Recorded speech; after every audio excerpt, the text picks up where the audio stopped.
market tuh minus ya 0,42%, begitu Ya. kan? Dan secara 5 hari terakhir itu minus 0,17%. Padahal kalau nggak salah tuh kayaknya 2 minggu ke belakang tuh sempat naik gitu ya, sempat hijau. 1 minggu tuh sempat naik 1, berapa persen gitu kalau nggak salah ya. Sekarang udah minus lagi, begitu kan? Mungkin sebelum kita masuk ke topik, gue mau nanya dulu secara general aja, tanggapan Bro Handi gimana nih mengenai market kita sekarang? Market sekarang itu kering, literally benar-benar kering. Bahkan 2 hari terakhir transaksi kita cuma 7 triliun, itu which mean itu kayak kecil banget. Terus low set minim sentimen segala macem ya, itu itu tuh nggak, kalau mau jujur tuh market tuh benar-benar sangat selektif kita mau main ya kan. Bahkan mungkin kalau kita hitung emiten yang bergerak yang mungkin itu sehari itu bisa dapat di atas 10% tuh mungkin nggak nyampe 10 emiten gitu. Nah, itu yang bahkan yang sepi banget. Nah, itu yang bikin akhir-akhir ini bahkan market cenderung setelah kemarin sempat turun terus naik lagi, akhirnya sepi lagi gitu. Jadi masih belum ada sentimen yang bisa mendorong kenaikan dari ISG sih, bro. Ya. Mm-hmm. Jadi untuk sekarang berarti bisa dibilang market cukup sepi ya bro ya? Cukup sepi, cukup sepi, terus marketnya juga nggak kemana-mana kan. Jadi ya wajar kalau misalkan kita semua, mungkin teman-teman di sini, teman-teman John Troopers juga ngerasa kayaknya kok susah banget tradingnya gitu ya. Even nggak usah dibandingin sama 2 tahun lalu, tapi dibandingin sama tahun lalu itu jauh banget gitu rasanya. Ya itu wajar karena memang likuiditasnya market lagi kecil ya, duitnya tuh notabene mayoritas duitnya tuh nggak di market, itu satu. Kedua, masih simpang siur, baik itu sentimen dari global, kemudian kitanya sendiri lagi masuk tahun politik ya. Tadi kayaknya gue baca sekilas apa hubungannya pasar saham sama pemilu Amerika, pemilu kita, pemilu yang lain, sama termasuk Rusia gitu-gitu ya. Satu hal yang gue bisa kalian pegang itu adalah ketidakpastian. Jadi market itu cenderung nggak suka sama sesuatu yang belum pasti. Kayak kita lah, bro. Kita lagi PDKT. Gila, gue kalau ngomong PDKT itu kelihatan tua banget ya. Kayaknya sekarang bro, udah. Sebelum lu lanjut nih bro, lu udah nikah apa belum sih? Gue udah nikah. Okay. Gue udah setahun nikah. Nah, cocok bro lu ngomong. Udah pasti lo. Jadi tuh kalau zaman gue tuh ngomongnya PDKT. Nah, kalau kita tuh ngadepin lagi dekat sama orang, PDKT segala macam tuh pasti nggak suka sama yang namanya ketidakpastian kan. Kita masih nebak-nebak. Nah, begitupun market juga begitu. Notabene kalau kita lihat pasar saham, terutama kita kalau gue sampai sekarang tuh masih megang prinsip kalau ISG itu mau naik cukup kenceng itu harus ada inflow dari foreign lah gitu. Karena inflow dari foreign dan benar insti foreign itu jauh itu bisa benar-benar kuat menarik ISG naik. Nah, sampai sekarang tuh inflow dari foreign itu masih belum kelihatan, bahkan masih cenderung outflow, masih di samping ya dari dolarnya lebih menarik pertama, kemudian suku bunga US juga lebih menarik. Ya. Lagi-lagi yang gue bilang, lu nggak perlu berhadapan sama resiko.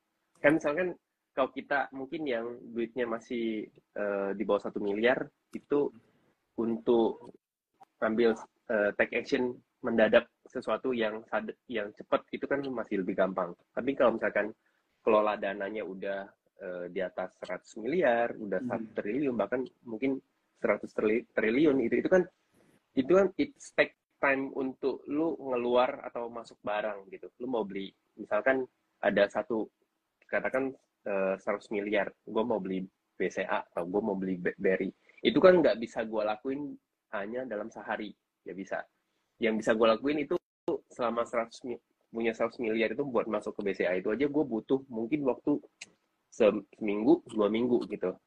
Nah, bayangin kalau pengelolaan dana foreign insti segala macam itu yang kelola dananya gede, terus mau masuk ke aset yang resiko kan, pasar saham itu kan salah satu aset yang beresiko gitu. Nah, kalau mau masuk ke sana itu ya butuh kita at least gue harus pegang kepastian dulu nih.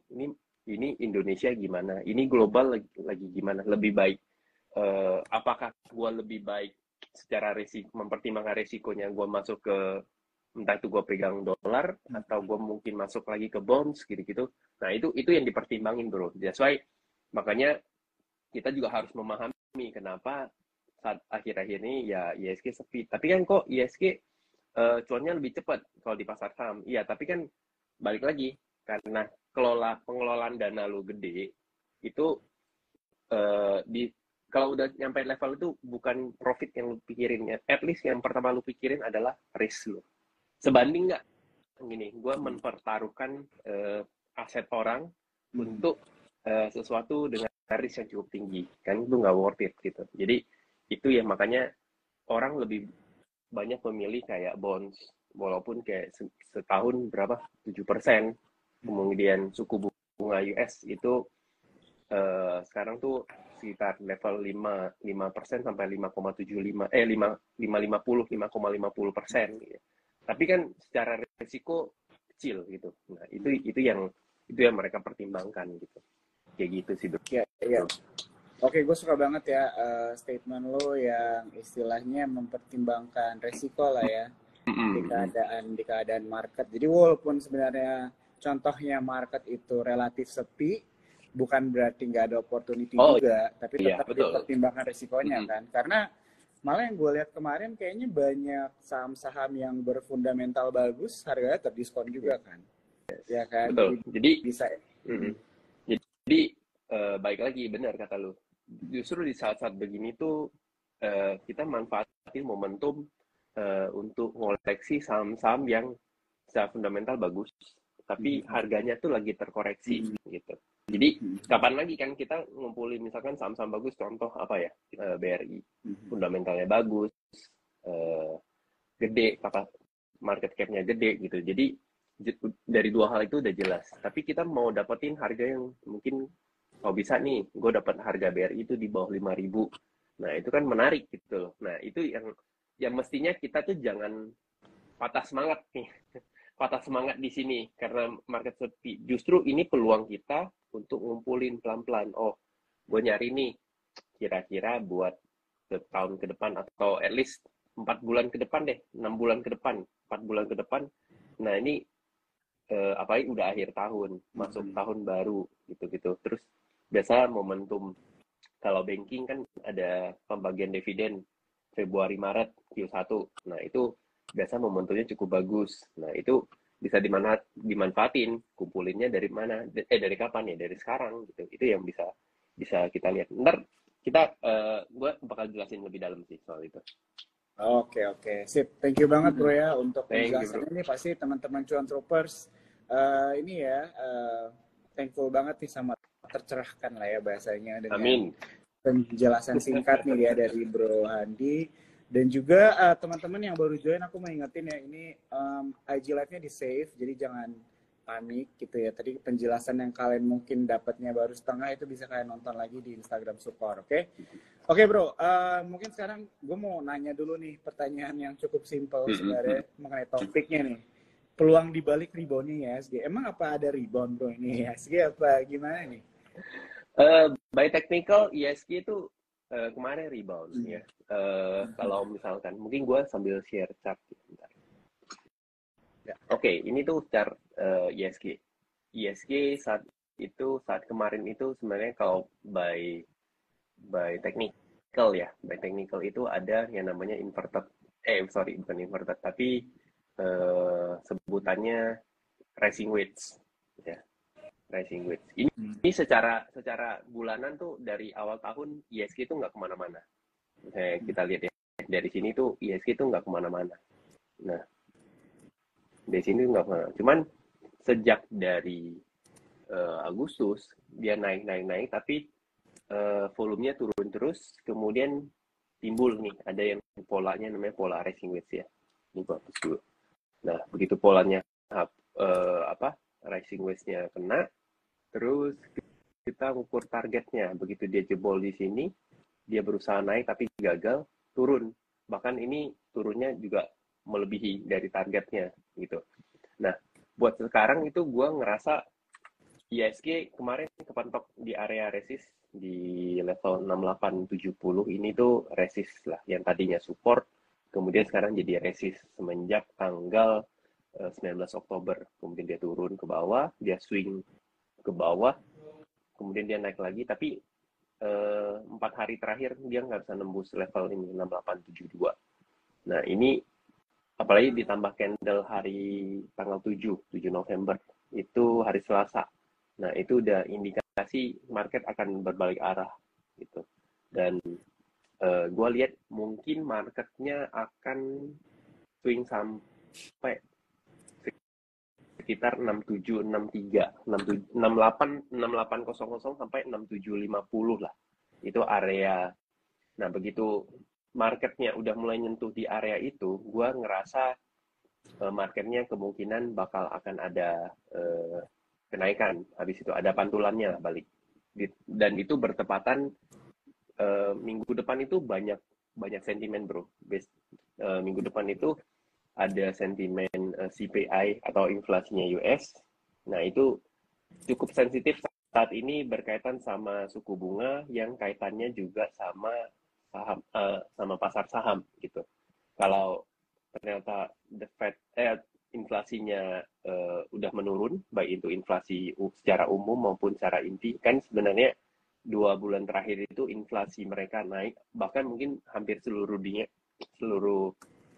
dunia itu naik karena faktor oil yang naik, ya minyak mentah yang naik, akhirnya inflasi naik. Walaupun sebenarnya inflasi inti itu kalau misalnya teman-teman masih belum paham, inflasi inti itu nggak melibatkan hitungan dari kenaikan harga minyak gitu-gitu. Nah, inflasi intinya turun, tapi inflasi secara umumnya nggak naik. Nah, ini kita lihat oil sekarang udah bergerak di level 75-76.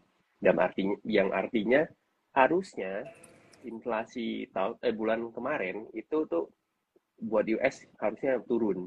Baik itu secara inti maupun secara keseluruhan, itu pasti akan turun. Nah, gue lihatnya inflasinya bakal turun. Nah, begitu turun, harusnya ini jadi sentimen cukup bagus karena pasti pasar menilai kenaikan tingkat suku bunga untuk US itu mungkin untuk Desember akan ditahan, nggak akan naik karena bulan ini udah ditahan, harusnya bulan depan juga akan ditahan dan sisanya tahun depan lah baru dipertimbangkan lagi apakah akan pemotongan suku bunga atau enggak gitu. Nah otomatis yang jadi tema sampai akhir tahun itu adalah rate sensitif. Nah, kalau minggu depan mungkin sekitar Senin, Selasa, Rabu masih turun marketnya sampai tadi gue bilang mungkin 6750. Nah, itu teman-teman tuh udah boleh langsung perhatiin saham-saham penggerak IHSG. Nah, saham-saham penggerak IHSG itu apa? BRI, BCA, BNI, Telkom Astra gitu ya. Kemudian ada mungkin kalau kaitannya sama rate sensitif, sektor tech mungkin bisa jalan. Gue melihat Goto, MTech, Buka itu udah mulai menarik ya. SCMA secara technical, secara flow-nya juga cukup menarik. Kelihatan apalagi Arto juga udah naik ya, rate sensitif, bank digital. Nah, gue rasa minggu depan itu ada chance untuk naik itu sekitar mungkin hari Rabu apa Kamis atau paling telat mungkin Jumat. Gue lihatnya sih begitu. Nah, yang teman-teman mungkin di sini John Troopers segala macam bisa perhatiin. Begitu market drop, kalian jangan takut. Oke, mungkin sekarang bersyukur buat kalian kalau kita di House of Trader Community sih kita tuh sekarang lagi megang cash itu di atas 50%. Yang kita lakuin itu selama sebulan terakhir itu rata-rata cash kita itu 50% ke atas. Bahkan gue sempat nyentuh 80% gitu. Karena benar-benar marketnya tuh nggak enak ya. Yang gue lakuin sebulan terakhir itu, 2 bulan terakhir itu, cuman nyopet doang bro. Jadi cuan bungkus. Jadi begitu marketnya drop ke bawah, yang gue beli adalah saham-saham banking, saham-saham blue chip, Telkom, Astra, BCA, BRI, Mandiri, BNI, itu yang beli. Kenapa kok beli itu? Karena ketika marketnya rebound, ISG rebound itu karena saham-saham gede tadi ini rebound. Walaupun sekarang ada brand, ada Bian, apalagi ada brand, ada Bian. Nah itu juga cukup berpengaruh ke market cap-nya ISG gitu. Bisa jadi penggerak ISG lah. Contoh kemarin ISG bisa hijau tuh salah satunya adalah peran brand sama Aman gitu. Nah sekarang ada Aman. Hari ini walaupun Aman hijau tapi karena buangan BCA, BRI, BNI ini cukup deras. Eh, jadi makanya marketnya koreksi. Nah minggu depan tuh hari Rabu, Kamis tuh teman-teman perhatiin yaitu BCA BRI. Jadi nyarilah posisi market.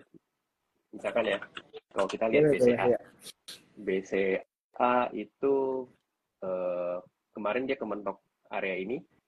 Ini kan sebenarnya ada resist.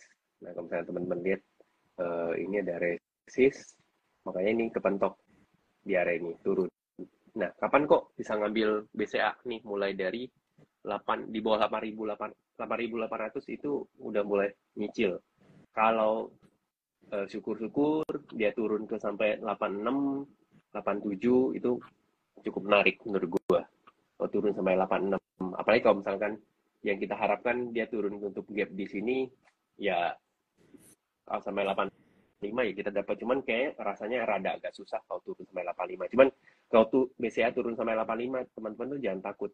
Harusnya beli gitu. Tapi antisipasi kalau misalkan BCA tuh mulai turun di bawah 8.800. Nah, itu boleh pelan-pelan akumulasi lah. Akumulasi sampai 8650 karena chance menurut gue tuh chance IHSG untuk menguat setelah penurunan minggu depan itu mungkin cukup gede walaupun secara likuiditas masih kecil ya. Tapi chance untuk dia rebound tuh cukup gede lah menurut gue. Itu BCA. Kemudian BRI juga hari ini bikin gap, kemudian dia ke bawah lagi karena faktor dia ketemu resist di sini, area resist ini gue kotakin, jadi masih belum nembus, udah 2 kali nih, satu turun lagi, dia naik lagi, turun. Nah, BRI perhatiin lagi, kalau misalkan dia turun sampai 49 di bawah 5.000 itu teman-teman boleh ngoleksi karena BRI di area 49 itu adalah area yang cukup kuat. 49, 48, 49 itu teman-teman boleh perhatiin. Nah, kemudian BBNI yang menurut gue cukup menarik karena selama penurunannya itu lebih nggak ada penjualan dari asing, malah itu jatuhnya kayak markdown akumulasi. Jadi sahamnya diturunin tapi mereka tuh ngumpulin pelan-pelan. Nah, itu BNI itu boleh diperhatiin. Mungkin kalau dapat di bawah 48 di dekat 47 itu cukup menarik buat gua karena apalagi BNI dia bisa ngetes 46, 47 itu kan, ini kalau kita lihat kan ada ini ya, ada tren lainnya gitu. Nah, ini teman-teman tuh boleh manfaatin. Nah, ini manfaatinya sampai kapan kok? Manfaatinya sampai awal tahun depan boleh, mau sampai Desember juga boleh karena bertepatan minggu depan tuh akan ada pengumuman rebalancing MSCI untuk periode awal Desember. Nah, itu pasti akan ada selain saham mana yang masuk dan keluar, pasti saham-saham seperti banking yang udah gue sebutin ini pasti akan ada weighting, penambahan bobot lah. Ini mungkin bobot di saham A dipindahin ke saham B atau poe itu biasa MSCI paling gede lah. Nah, that's why kayak dulu Goto itu spike sampai 147 itu karena rebalancing MSCI. Nah, itu makanya teman-teman bisa manfaatin momentum itu. Gua rasa harusnya akan ada inflow ke Indonesia. Nah, BMRI juga. BMRI bisa turun di bawah 57 ya. 57 ini juga teman-teman boleh pelan-pelan koleksi. Pelan-pelan koleksi sambil lihat foreign flow-nya di saham ini inflow-nya gimana dari foreign flow. Kalau misalnya ada pembelian segala macam macam, walaupun sahamnya turun ya teman-teman nyicil aja gitu. Tetap bisa dimanfaatin, entah itu kalian mau pegang untuk 2 minggu ke depan, atau mungkin eh, sampai sampai Januari itu juga cukup oke sih gitu, karena Desember itu cuma efektif 2 bulan, dua minggu kan. Oke. Soalnya begitu udah di atas tanggal 20 kan mereka biasa fund udah mulai libur. Nah, itu teman-teman boleh manfaatin. Nah, ini jangan, karena gue biasanya kebanyakan dari kita tuh begitu market rebound yang mereka cari itu saham-saham yang third-liner, yang kecil. Jangan. Kalau kalian mau manfaatin momentum ISG-nya ya, porto kalian naik di saat ISG naik, ya kalian harus manfaatin blue chip-nya gitu. Itu lumayan gitu. Nah, itu teman-teman boleh perhatiin lah, termasuk Telkom Astra juga cukup oke. Terus tadi gue bilang Goto mulai menarik ya untuk trading. Goto, MTech, Buka itu pokoknya tech related lah. Karena tech itu kan sensitif sama rate kan. Rate itu maksudnya suku bunga. Nah, cukup sensitif sama suku bunga, itu teman-teman bisa manfaatin. Jadi buat kondisi sekarang tuh kita nggak bisa main di sektor ini terus-terus, nggak bisa, karena likuiditas terbatas. Akhirnya mau nggak mau sektoralnya pindah-pindah terus, sangat cepat gitu. Paling ya Mas, mungkin kalau sektoral secara konglomerasi, mungkin sekarang tuh Pak Prayogo Pangestu, brand cuan BRPT itu yang masih main lah, yang masih gerak, masih bisa kita dapat cuan, dapat profit dari situ gitu. Cuman selain itu kayaknya gua rasa nggak terlalu ada yang menarik gitu. Benar-benar saat ini tuh lagi sangat selektif banget bro kalau buat trading. Yeah. Either lu pegang lama atau tradingnya cuma nyari 2-3%. Iya. Oke. Jadi gue sebenarnya belum tahu tentang cara lo ini sih, trading atau investasi. Lo nih berarti lebih ke arah trader lah ya daripada investor ya? Atau lo ada porsi-porsinya nih? Gue karena ngurusin House of Trader Community, jadi kalau gue pribadi gue ada yang saham invest kayak BRI itu ada. Kemudian beberapa lah kayak MLBI, kemudian ada beberapa saham yang benar-benar fundamental. Tapi karena gue ngurusin komunitas House of Trader Community ini yang mengharuskan gue menyediakan semua kebutuhan orang ada, jadi mau nggak mau gue harus pelajarin semua gitu bro. Jadi ada di kita di House of Trader Community, kita live Discord tiap hari dari jam 8 pagi sampai jam 4 sore. Nah, yang mau live trade, mau trading pendek itu ikuti live. Mau swing, emang kondisinya memungkinkan, kita kasih menu swingnya. Kalau sekarang sih menu swingnya lagi agak terbatas karena memang untuk swing tuh rada agak susah gitu.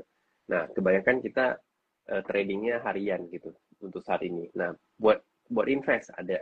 Gue kemarin tuh baru mulai ngerekom Astra ISI. ISI itu di bawah 5.800 tuh gue suruh beli. Nah, itu mulai nyicil. Jadi benar kata lu di awal, di saat ini tuh manfaatin untuk untuk beli, untuk nyicil saham-saham yang fundamentalnya bagus gitu. Dan itu next Februari, Maret itu udah masuk musim dividennya blue chip banking segala macam. Nah, itu biasa momentum itu saham-sahamnya pada naik semua. Itu teman-teman boleh manfaatin. Oke. Gitu bro. Oke, thank you banget nih ya penjelasan panjang nih dari Bro Hadi, kita appreciate banget ya. Jadi kalau misalnya dari gue sih yang gue dapat dari lo itu adalah memang untuk sekarang dari view lo itu untuk long gitu ya. Kalau invest, tapi untuk trading mungkin di range 2-3% kali ya. Ya, betul. Bisanya ya. Mungkin lebih ke arah itu untuk yang safe-nya aja ya, 2-3% itulah ya. Betul. Lebih ininya. Oke, ya, sih. Jadi maksudnya dengan jawaban itu mungkin teman-teman cuan troopers di sini bisa melihat kali ya bagaimana istilahnya Bro Handi mengartikan keadaan market kita sekarang begitu kan. Tapi di awal juga tadi kita ngobrol ya bro, bagaimana istilahnya juga kesempatan untuk kita melihat saham-saham berfundamental bagus dengan harga diskon gitu Yes. kan. Yes. Tadi juga Bro Andi udah mentionnya ada beberapa, tadi BCA kalau nggak salah ya, sama BRI apa BMRI itu ya, ditunjukin Pokoknya misalnya juga. pokoknya ada 5 deh, BCA, BRI, BNI, Mandiri, Astra, Telkom. Itu boleh dimanfaatin untuk momentum nanti ISG-nya rebound, itu boleh dimanfaatin. Mungkin kalau yang walaupun sekarang itu ada brand, ada Bian, ada Aman, cuman kayaknya rasa-rasa mereka mungkin nggak, ketika yang lain naik mungkin nggak gitu berpengaruh lah ke mereka. Kalau misalkan brandnya masih di-maintain di harga 5.000, kemudian amannya juga masih di-maintain di sekitar 6.000, harusnya cukup aman sih. I see. Oke, wah ini menarik ya teman-teman ya. Mungkin tadi kalian udah ada yang nanya-nanya juga nih mengenai beberapa saham yang actually udah terjawab nih ya sama Bro Handi. Nah, aku mau ingetin nih buat teman-teman cuan troopers yang lainnya, kalau misalnya ada saham-saham yang ingin ditanyakan gitu ya, mungkin bisa dikasih insight-nya nih sama Bro Handi secara teknikalnya menarik kah, atau mungkin ditahan dulu begitu kan dan sebagainya. Boleh ya teman-teman ya di comment section atau enggak di question box. Oke. Mungkin sebelum kita ke jawabin pertanyaan teman-teman cuan troopers, gue mau nanya, jadi menurut lu kira-kira ekspektasi atau view lu untuk tahun depan itu gimana, Bro? Sampai tahun depan, sampai awal tahun aja deh, awal tahun ya. Iya, kalau awal tahun gue liatnya rasa-rasanya after mungkin masih banyak gejolak ya, karena kita lagi di domestiknya tuh lagi di kondisi pilpres yang rada-rada sensitif sama pergerakan harga saham. Kita ambil paling dekat itu pilpres 2019 sebelum COVID. Itu kan di saat itu lagi sensitif lah, ketika ada masalah di pilpres itu, kemudian marketnya turun gitu-gitu. Jadi gue rasa bakal banyak gejolak, dan yang harus dimanfaatin sama teman-teman adalah ketika saham-saham yang fundamentalnya lagi turun itu justru dimanfaatin untuk nyicil, tapi itu dengan asumsi setnya untuk 1 tahun ke depan, karena biasanya after pilpres akhir tahun begitu udah dilantik biasanya marketnya akan lari. Nah, jadi selama 2024 teman-teman tuh sisihin porto yang mungkin untuk swing selama setahun. Jadi begitu sahamnya fundamentalnya turun, fundamentalnya yang bagus, saham yang fundamental bagus turun, itu beli, turun lagi beli. Jadi saham yang bagus turun itu bukan berarti fundamentalnya turun. Termasuk ketika kuartal 1, misalkan kuartal 1 nih LK-nya jelek, bukan berarti fundamental sahamnya itu udah jelek, enggak. Hanya saja, makanya kita mesti telusuri kan lebih dalam. Ini LK-nya turun karena apa? Berpengaruh banget nggak sama fundamental secara keseluruhan? Kalau enggak, ya berarti it's okay, it's time untuk nyicil gitu. Jangan biasain diri kita tuh ketika udah jalan baru saham yang bagus udah jalan baru masuk. Justru kita manfaatin ketika buy on weakness. Dan gue ngelihat peluang 2024 tuh sangat gede banget lah untuk nyicil buy on weakness gitu. Jadi manfaatin pelan-pelan gitu. Dan gue ngerasa 2024 itu ya, ini bukannya gue nebar fear atau pesimis, tapi gue ngerasa 2024 itu bakal banyak gejolak, karena kita pilpres, habis itu November kan kita akan ada pilkada serentak. Jadi ini tahun 2024 tuh benar-benar ajang pesta rakyat demokrasi yang belum pernah kita alamin. Kalau dulu kan pilkada serentak sama pilpres kan terpisah. Kalau ini kan dijadiin satu tahun gitu. Belum lagi tahun depan juga pilpres Amrik, November, 7 November itu pilpresnya Amrik. Nah, itu juga lumayan sensitif terhadap pasar saham. Tapi di semua hal itu bukan berarti saham-saham dengan fundamentalnya bagus itu bakal jadi buruk, enggak. Mungkin harga saham turun, iya. Tapi balik lagi, kita harus manfaatin. Kapan lagi kan kita dapat saham bagus dengan harga yang murah. Ya, Kayak ya, ya. gitu. Oke, setuju banget ya.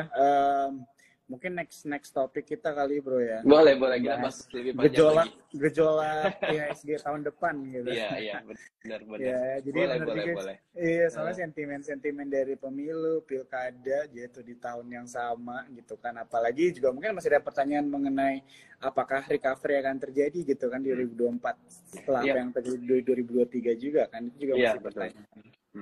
Ya. Oke. Mungkin sekarang kita langsung tanyain aja ya pertanyaan dari Cuan Troopers. Oke, ini ada yang nanya dari Ariel, nanya mengenai arah GGRM bro. Boleh entry gimana? GGRM. Boleh entry gimana ya kok untuk invest midterm? Apakah pilih GGRM atau HMSP?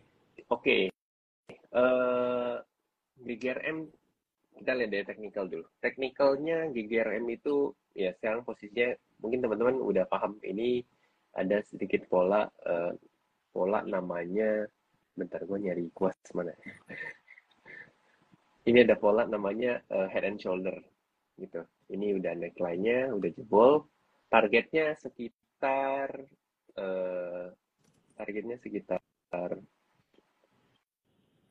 mungkin sekitar di bawah 20.000 lah. Nah, 20.000 kalau misalnya mau buat midterm, oke, boleh. Di poin mendekati 20.000 tuh mulai nyicil sampai sekitar 18 ribuan lah untuk si GGRM. By fundamental sih sebenarnya GGRM itu nggak terlalu, mau bilang oke juga enggak, tapi mau bilang jelek juga enggak gitu. HMSP juga bisa jadi pilihan buat teman-teman juga. Apalagi kan Q3-nya lumayan bagus kemarin di HMSP-nya. Jadi teman-teman tuh boleh pertimbangin kalau misalkan buat rokok, walaupun secara apa ya, secara bisnisnya mungkin sunset, tapi gue ngelihatnya bukan berarti ini jelek gitu, masih ada chance untuk ya buat swing panjang atau invest dalam jangka menengah tuh masih cukup oke lah untuk GGRM. Apalagi manfaatin siapa tahu momentum pemilu sektor rokok bergerak, ya kan. Nah itu teman-teman boleh perhatiin sih kalau untuk si GGRM ini. Gitu. Oke, jadi kalau untuk GGRM sama MSP lu prefer? Gue prefer GGRM sih. Oke. Ya, udah dijawab ya teman-teman. Ariel tadi yang nanya. Oke. Ada yang nanya Pegas bro. Pegas. Jeremy, ya. Pegas itu kalau menurut gue dikit lagi. Pegas itu ini kalau teman-teman kelihatan gue nandain dekat area. Ini dulu area konsolidasinya tahun 2021. Pegas itu tunggu di harga mendekati 1.000. Nah itu teman-teman tuh boleh koleksi tuh mendekati 1.000 sampai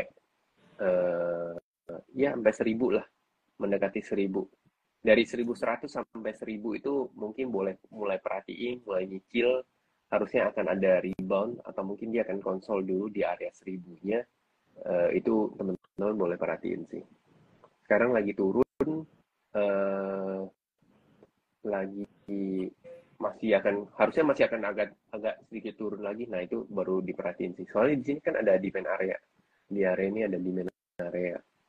Jadi harusnya bisa dimanfaatin. Nanti penurunannya lagi dikit lagi.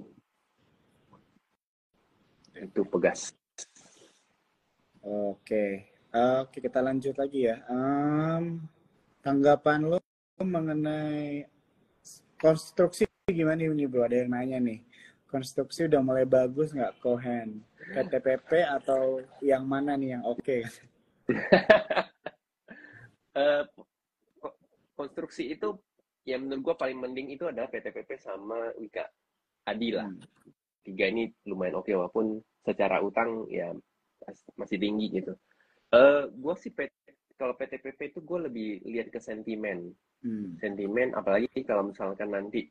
Nah, ini nanti kita mungkin nanti next kalau kita live kita ngobrolin soal politik lah gitu. Apa saham sama politik terkait pilpres. Gue ngelihatnya kalau misalkan ternyata presiden yang menang itu adalah yang mendukung keberlanjutannya pemerintahan sekarang, harusnya sektor konstruksi ini masih kemungkinan bisa main, bisa jadi sentimen yang cukup menarik gitu. Apakah kalau melanjutkan pemerintahan yang sekarang itu harus ada hubungan keluarganya? Iya bisa jadi. Bisa jadi kan, menjaga proyek tetap berjalan kan. Proyek karena kita masih ada IKN. Ya, IKN itu walaupun udah ada aturan di undang-undangnya, jadi IKN itu bisa jadi sentimen. Sebenarnya bukan konstruksi doang, konstruksi sama properti, karena proyek IKN itu melibatkan kebanyakan kalau gue lihat melibatkan swasta. Ya. Otomatis akan jauh lebih bener lah ngurusnya gitu, kayak gitu. Ya. Jadi gue lihatnya makanya gue bilang lihat pemenangnya siapa. Kalau emang yang berkelanjutan sama terkait pemerintahnya sekarang, harusnya sentimen terkait konstruksi, properti itu bakal gerak gitu. Bahkan properti swasta mungkin bisa gerak. Karena kan kayak proyek di IKN itu kan ada ada CTRA, ada Pewon, ya kan. Terus ada Pani yang under Aguan, ya itu bisa diperhatiin. Oke. Ya. Oke, pertanyaan selanjutnya nih bro, ada yang nanya, ada beberapa actually yang nanya saham ini mengenai MDKA nih turun terus, gold gimana kok katanya? Kalau gold sih sebenarnya gold itu cukup kuat ya, karena gue ngelihat gold itu bisa bertahan di level 2000. Mungkin range-nya akan di 1950-an sampai 2000 lah gitu. Nah masalahnya tuh gue nggak tahu apa yang terjadi di MDKA pertama. Kedua, memang secara valuasi MDKA udah dinilai cukup mahal gitu. Kalau misalnya kita lihat chartnya, kemarin udah sempat mau naik, ini dia ada resist, belum nyampe resist dia udah koreksi. Jadi by technicalnya pun jelek ya. Bahkan dia udah mulai balik ke level September sampai 2021 gitu di area ini. Nah, harusnya mungkin deket-deket 2000 mungkin akan ada pantulan. Ini 2060 mungkin ini bisa diperhatiin nih untuk MDKA. Mungkin dikit lagi, harusnya akan ada pembalikan arah untuk si MDKA. MDKA itu pun juga keseret Saratoga Group juga kan, dan kalau nggak salah kan mereka masih lagi buyback. Jadi kalau yang sama buyback nggak mungkin buybacknya di harga atas, pasti mereka mencari harga terbaik gitu. Jadi MDKA masih belum menarik untuk sekarang sih. Oke. Kita lanjut lagi bro, ada yang nanya friend nih gimana nih? Oh aduh. friend jujur nggak akan kemana-mana sih. Setelah walaupun ada isu dia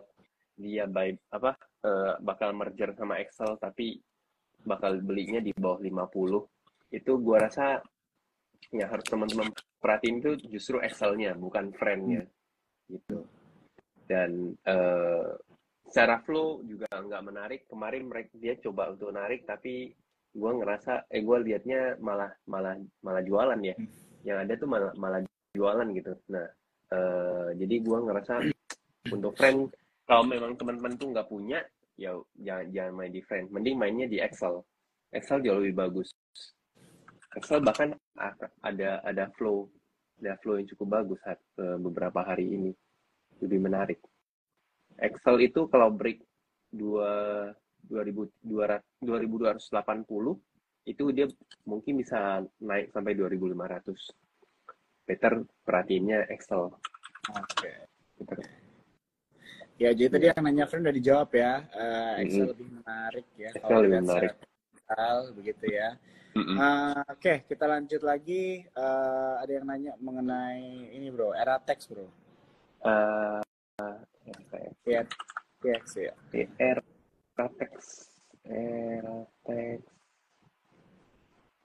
Eratex hati-hati karena harga sahamnya naik tapi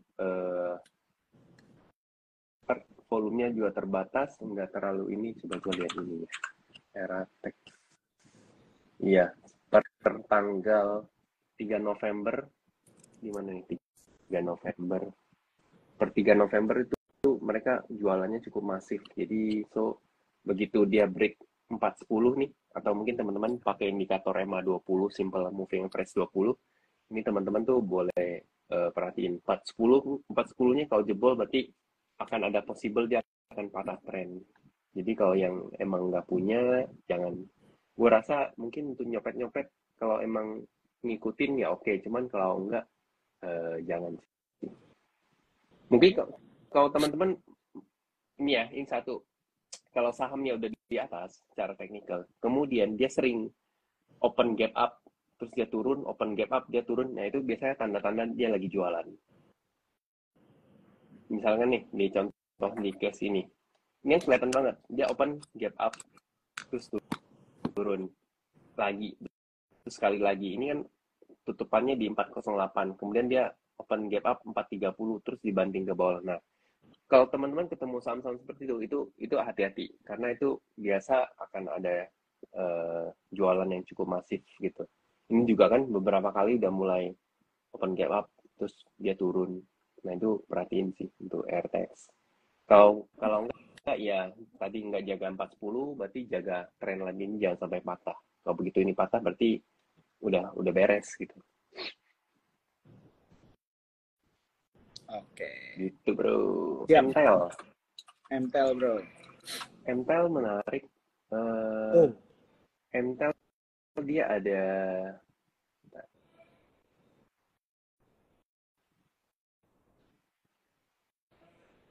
MTEL dia itu ada resist di sini.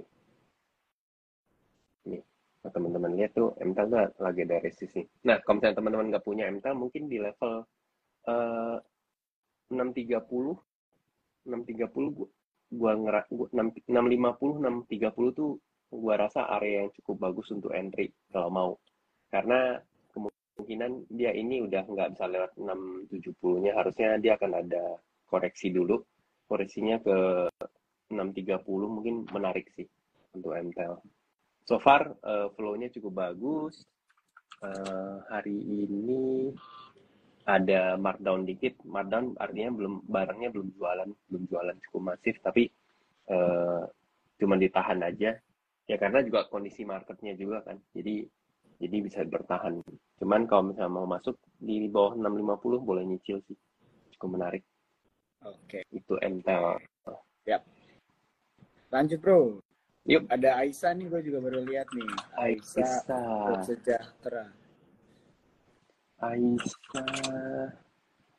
Nah, Aisyah ini menarik.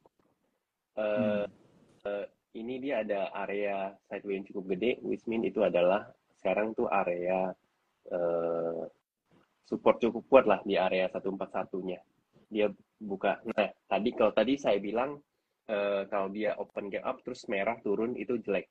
Nah, justru kalau teman-teman lihat saham yang begini, open gap down terus dia naik, open gap down dia naik. Itu biasa ciri-ciri lagi dikumpulin lagi barangnya. Ini gue ngecek data broker summary-nya memang lagi ngumpulin barang. Harusnya dia akan konsolidasi sekitar di area 150 sampai 140. Nah, teman-teman kalau mau koleksi di area 150 sampai 140 itu cukup menarik lah untuk si Aisyah ini. Jadi boleh perhatiin. Ya.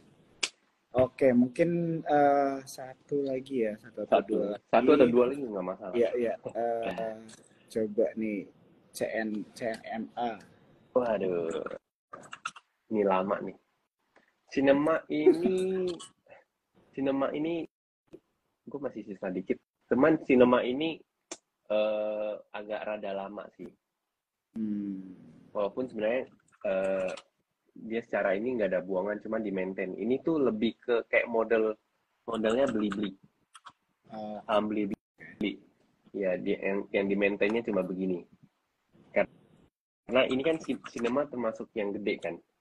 Jadi mainnya harusnya dia pelan-pelan sih. Gua udah mulai membaca gerakannya tuh cenderung lebih defensif gerakannya.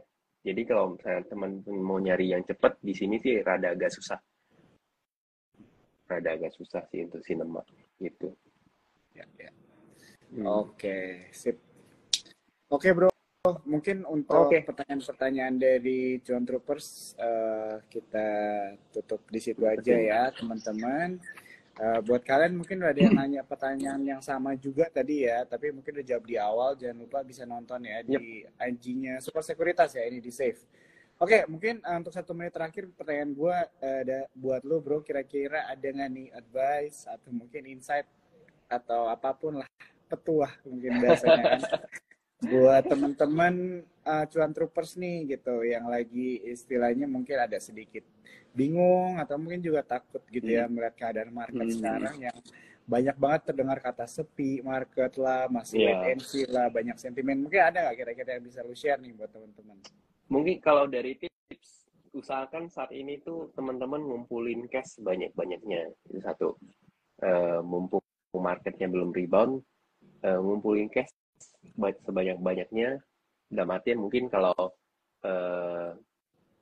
saham-sahamnya yang mungkin kayaknya kurang menarik, itu boleh dikurangin, jadi naikin cash. Nah, begitu naikin cash, teman-teman itu boleh boleh coba lihat-lihat saham-saham yang menarik. Seperti yang tadi di awal kita bahas ya, bro. Nah, itu bisa dimanfaatin. Terus jangan mikir cuan dulu deh tahun ini gitu. Anggap aja ini momen kita lagi belajar. Karena apa? Karena begitu kita bisa survive di kondisi market yang seperti ini, gue yakin ketika marketnya akan rally, akan jalan, itu pasti kalian udah siap, udah jauh lebih siap daripada sebelumnya. Jadi usahakan di saat mumpung marketnya masih belum kemana-mana, sahamnya belum kemana-mana, ya udah kalian manfaatin belajar terus, nyari pengalaman, kayak nyari tahu kan tiap hari, tiap minggu kan Sukor selalu ada live ya. Terus juga kadang-kadang gue ada live. Nah, teman-teman tuh boleh diskusi sama kita, ngomong kok ini gimana cara bacanya, ini belajarnya gimana, kalau mau lihat ISG itu faktornya apa aja gitu gitu. Itu teman-teman belajar dari situ. Jadi itu benar-benar basic. Kalau misalnya teman-teman mau tahu nih, contoh paling simpel ya, orang kan suka nanya sektor apa nih next yang jalan kok gitu. Nah, menurut gue itu yang paling gampang untuk tahu sektor mana yang jalan itu adalah dengan kita belajar makroekonomi. Karena begitu, kayak tadi gue bilang terkait rate sensitif. Kenapa tech yang menurut gue minggu depan bisa jalannya? Karena tech itu sangat related sama rate gitu.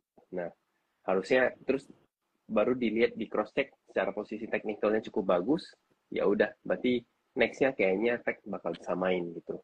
Nah, pokoknya kalau suggest gue ya untuk saat ini jangan terlalu ngarep bisa cuan yang gede, tapi yang kalian fokusin adalah kalian belajar dulu, jaga modal kalian, jangan sembarang trading.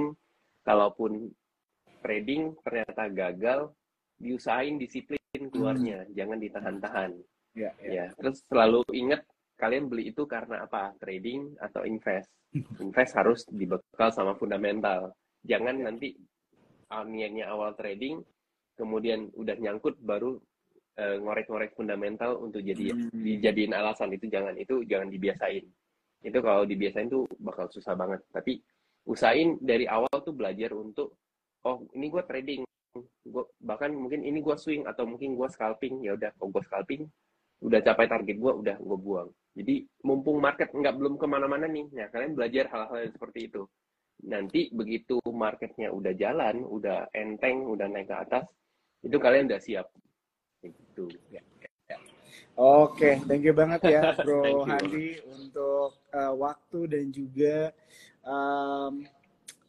view-nya ya mengenai market, dan juga tadi itu udah ngajarin banyak ya buat teman-teman Cuan Troopers bagaimana menghadapi keadaan market sekarang nih dari seorang Handi Irawan ya, technical analyst dari House of Trader Community ya, atau HOT Community.